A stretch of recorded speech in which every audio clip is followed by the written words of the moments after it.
you.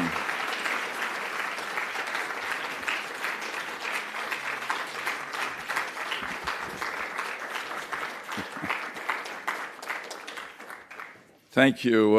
It's a great honor to welcome Secretary Pompeo here. I do want to note there are a lot of honored guests, but I want to pay particular attention and welcome His Excellency Tamar al-Sabin, the Minister of Gulf Affairs of the Kingdom of Saudi Arabia, His Excellency Ambassador Yusuf Otaiba from the United Arab Emirates, and His Excellency Ron Dermer, Ambassador from the State of Israel. And I believe Brian Hook may be here somewhere, who's Secretary's Special Envoy for Iran. And you don't know this, I don't believe, but survived working in the same office with my wife for a couple of years in Washington. It's a great honor to welcome Secretary Pompeo. We at UANI have long felt that Mike Pompeo is a kindred spirit from his days in Congress to his time as director of the CIA to his service as our Secretary of State. He has demonstrated principled leadership, strong leadership on Iran based on a crystal clear-eyed understanding of the unique threat Iran represents to the United States, to our allies in the region, and to the world. This week, however, we at UANI feel a special kinship with Secretary Pompeo. On Sunday, Foreign Minister Zarif of Iran called Secretary Pompeo an economic terrorist and said, say this is the old Roosevelt line, they love you for the enemies you made, and suggested that Secretary be put on trial at the International Criminal Court in Geneva. Yesterday, Mr. Secretary, the Iran Foreign Ministry began proceedings to designate UANI as a terrorist organization. So to be designated as terrorist by the world's biggest terrorist state and the largest state sponsor of terrorism is truly the world turned upside down. But I will say to you that it makes us proud to stand with you, not in the dock in Geneva, where we will not be, but to continue the fight against this radical, extremist, violent country. The truth is that these ridiculous actions by high officials in the Islamic Republic of Iran are, in my opinion, the actions of a desperate, failing nation. And for this, as I said in my earlier opening remarks, the credit really goes to President Donald Trump and his administration, which has taken us from the failures of the JCPOA to the successes of their new policy of withdrawing from the JCPOA, applying maximum economic pressure, and the result is that Iran is really on the run. And thank God our European allies 2 days ago returned to our side, and together now hopefully we will move forward.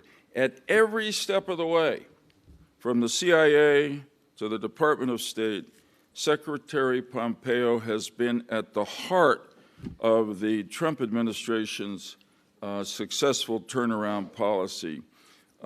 He knows better than anyone what we know as well, that while the momentum is now on our side, there are very difficult and complicated moments ahead and decisions to make. But we are confident and take comfort from the fact that you, Mr. Secretary, will continue to be in leadership on this and so many other matters of concern to the United States in the days and years ahead.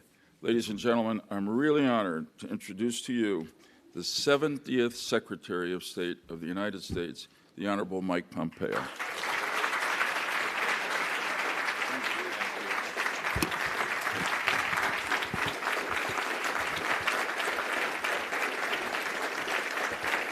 Good morning. Good morning, everyone. Thank you. Good morning. Thank you, Senator Lieberman, for inviting me back to address now for the second year in a row. Mark, it's great to be with you as well. You guys got the comfy seats here this morning. I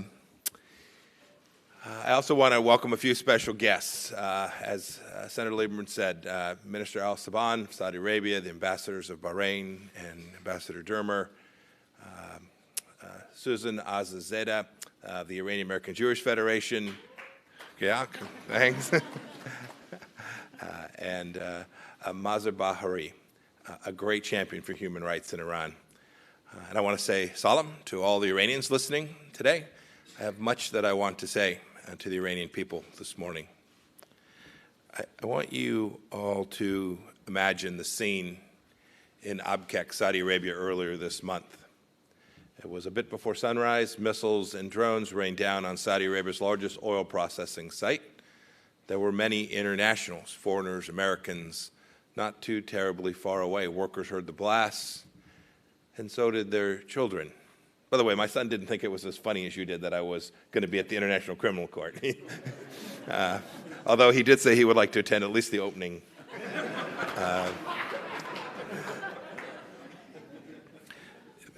Back to the serious. Their children were there. Thank God there was no loss of life, but there could easily have been.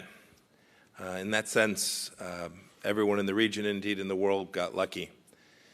I immediately called this an act of war, one sovereign state against another, because it was. It was an attack on Saudi Arabia, a sovereign state. It was indeed also an attack on the global economy. Some said that that was a rush to judgment, that announcement. History, like 6 days worth of history, has proven we were right, that the United States had it right. We didn't rush to act. We were patient. We called our partners. We established the facts. We wanted to make sure everybody had the opportunity to see what we knew. And as Senator Lieberman said this week, Britain, France, and Germany released a statement with their conclusions. They said, quote, "It is clear to us," these three nations, "it is clear to us that Iran bears responsibility for this attack. There is no other plausible explanation." They went on, "These attacks may have been against Saudi Arabia, but they concern all countries and increase the risk of a major conflict." And they declared that the time has come for Iran to accept negotiation on a long-term framework for its nuclear program, as well as on issues related to regional security. Some have said that they've joined the United States. I think they have joined reality. I think they've joined with the facts as we all see them.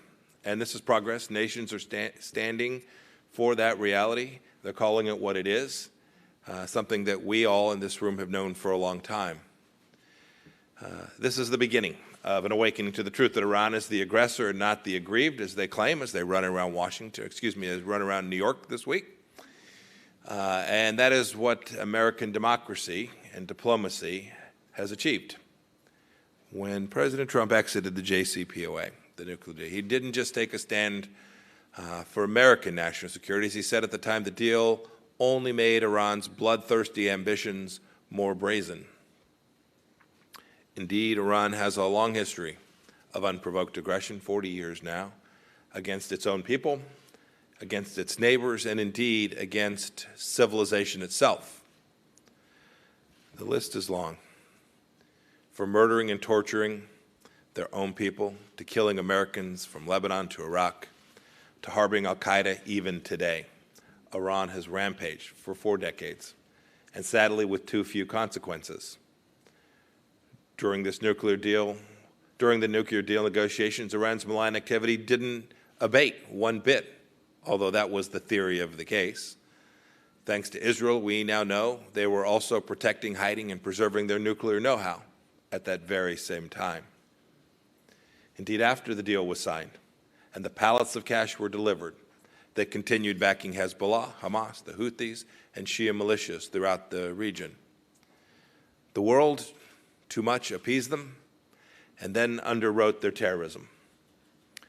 When President Trump took office, Iran had not joined the community of nations, as was predicted by the previous administration.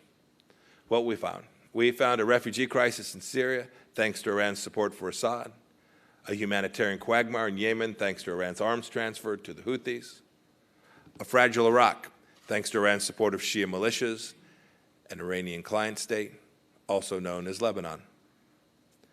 We saw Iranians jailed and tortured, American citizens, and citizens of many other countries as well, wrongfully detained. Just yesterday, President Trump drew a distinction between those who think they are destined to rule over others or those people and nations who want only to rule themselves. It is abundantly clear into which camp the Islamic Republic of Iran falls. That's why last year, after we exited the nuclear deal, we began to execute President Trump's strategy. Shorthand has been deemed the maximum pressure campaign, but it's much more than that. We began to cut off the revenues the regime uses to fund death and destruction, and we've seen the benefits of that. We began to pressure the regime to make a real deal, one that ensures the world's most reckless regime never possesses history's most destructive weapon systems. And as the President said yesterday, it's time for Iran's leaders to step forward and stop threatening other countries and focus on building up their own country for their own people. It's time for Iran's leaders to finally put those people, the Iranian people, first. And I'm confident that the Iranian people will demand that as well.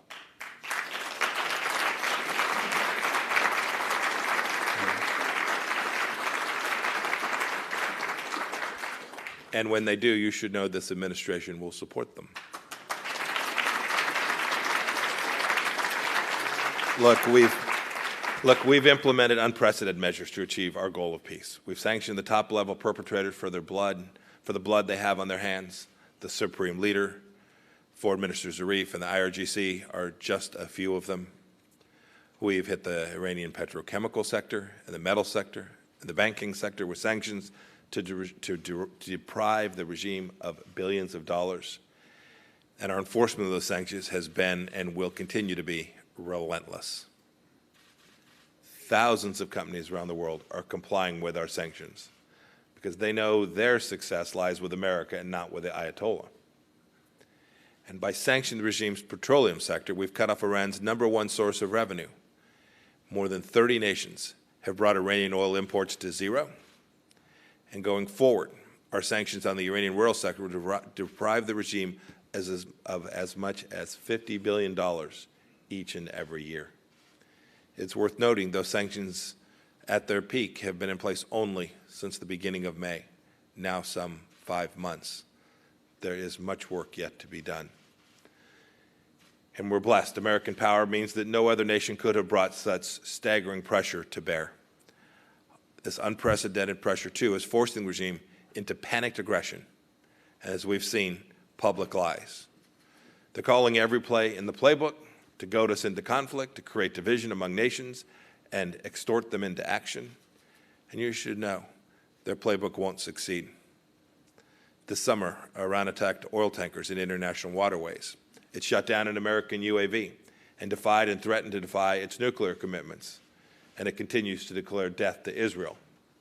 And just yesterday, the regime added your organization, as Senator Lieberman said, a peaceful nonprofit, to its list of terror groups, just like it did to our friends at FDD in a few weeks before this. That's outrageous. It's outrageous even for this regime, which indeed does mean you are doing something right. And Iran just flat out lies, and each of us needs to call them on it every time we see it.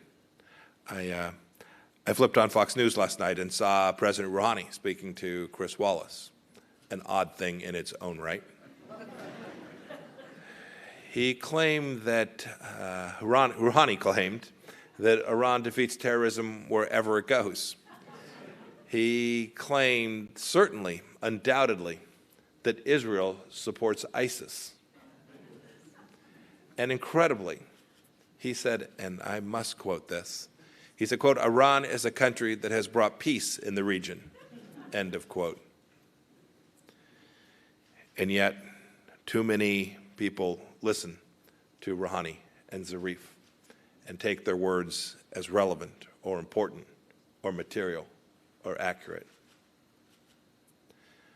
Rouhani is desperate to deceive because the world is awakening to the truth. The truth is that Iran's response to strength, not to supplication. President Trump knows that. More and more nations are beginning to stand up to Iran's thuggish behavior and disengaging economically. We will ensure that all of them do. They're coming to realize, to quote the president, no responsible government should subsidize Iran's bloodthirst. We've made progress. France has now banned Mahan Air from flying in and out of its country. Germany, too, has banned those planes from landing on their soil. Argentina recently designated Hezbollah as a terrorist group, and the United Kingdom said that it would no longer abide the false distinction between Hezbollah's political and military wings. Greece has refused to let an Iranian supertanker carrying oil to Syria refuel in its ports. The Netherlands, for the first time, announced that Iran was likely behind the murders of 2 Dutch citizens who were Iranian dissidents. Australia, Bahrain, Saudi Arabia, the UAE, and the UK have all joined our efforts to protect freedom of navigation in the Straits of Hormuz. I was with the GCC nations yesterday. They know the threat Iran poses to peace and are united around stopping it. It was clear, too, when President Trump met with them yesterday, that they're prepared to do what it takes to ensure stability in their region.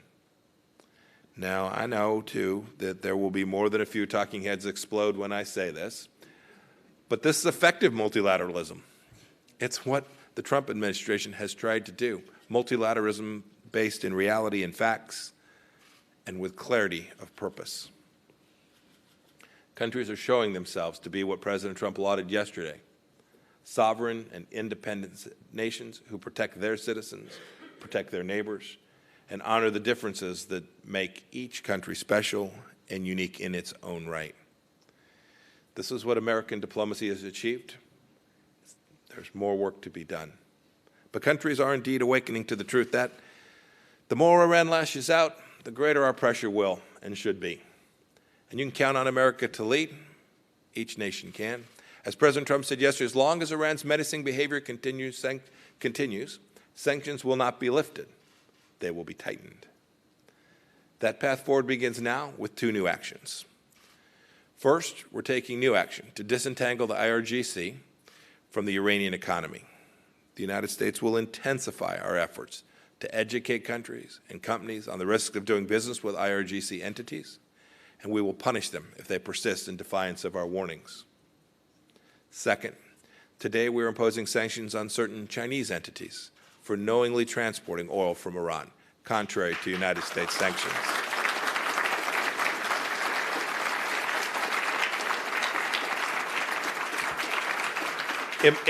Importantly, we're also imposing sanctions on the executive officers of those companies as well.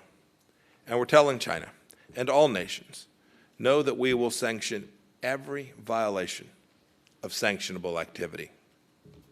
So as I close this morning, I ask responsible nations, will you publicly condemn Iran malign activity?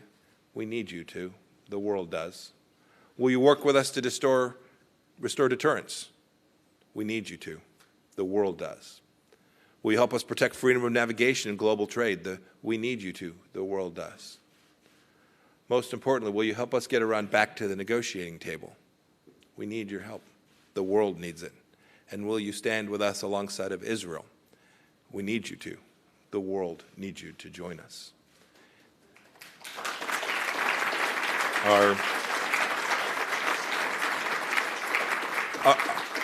Our goal is very straightforward, although not simple. But we know diplomacy is working, our resolve is strong, and our eyes are open. The awakening, I think, in the world has begun. To quote the President one last time, at least one last time this morning, all nations, every nation has a duty to act. What will you do? Thank you. God bless you, and may God bless the people of Iran.